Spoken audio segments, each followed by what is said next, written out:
Hey, this is Eric Hatch with Century 21 coming from the beautiful Sierra foothills, and today we're going to chat about two things: the difference between a seller priced and what the local market valuation should be.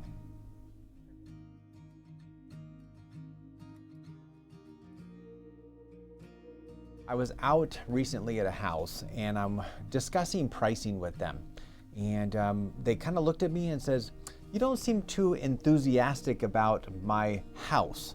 And I kind of double take. Quickly, I was getting these thoughts in my head going, wait, am I not smiling? Do I have a headache? Am I in a bad mood? Why would you think that I wasn't enthusiastic about your house?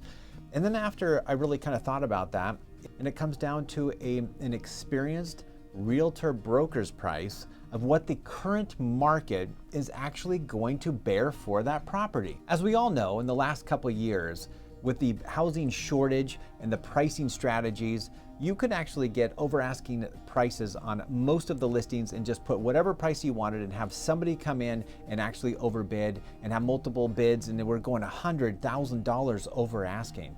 And with the shifting market, that just isn't happening anymore. So I want to share with you today what could happen if you price your house too high in today's market. All right, so let's start with a seller's price.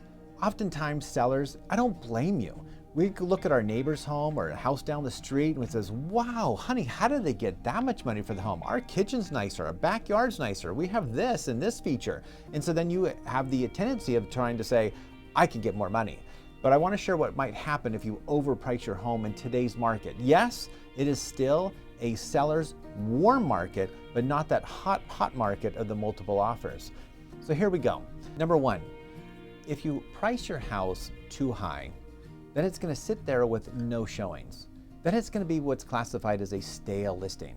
It's going to be sitting there for maybe 2 weeks, 3 weeks, a month. Then you're going to find yourself maybe 2 months into it with minimal showings, lack of feedback. Then you're going to look at your agent and go, why is my house not selling? What are you not doing to be able to get the home sold? And realistically, in today's market, it really comes down to price. Because then what you're going to be doing is you're going to be having to reduce it and reduce it and reduce it, and you're going to end up getting less money because these buyers are looking at this listing going, why is it on the market for so long? And then they begin to think there must be something wrong with it, and I'm just going to sit back and I'm going to wait to see it until it goes down without even bringing you an offer.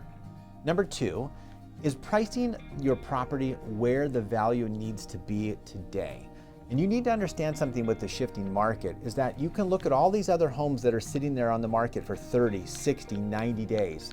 And yes, there might have some similar comparables and similar attributes to your house, but you need to come in and price it to where it's going to move. Not that you're underpricing it, because an experienced real estate agent is protecting your equity. That's my job, is to protect you, protect your equity, to get what the market will bear. But at the same time, if you throw your home into the same price range of all these other high overpriced houses, that might become an issue that you're just going to be chasing the market down. So let's go back to enthusiasm.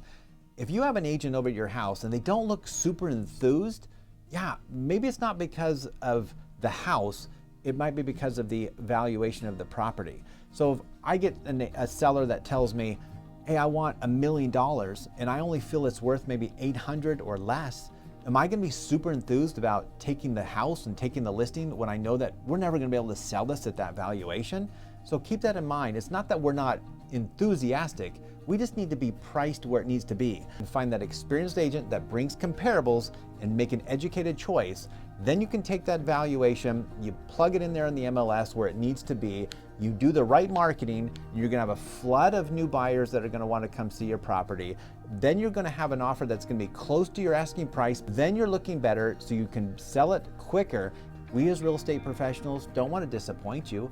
Our goal again is to protect your equity, and our goal is to sell your home. We're not out there just to underprice a house just to get it sold. It really is going to come down to pricing, the strategy, and what it's going to take to get your property sold. Thank you all so much for watching. If you'd like more information about this, follow us, subscribe. We're here to help.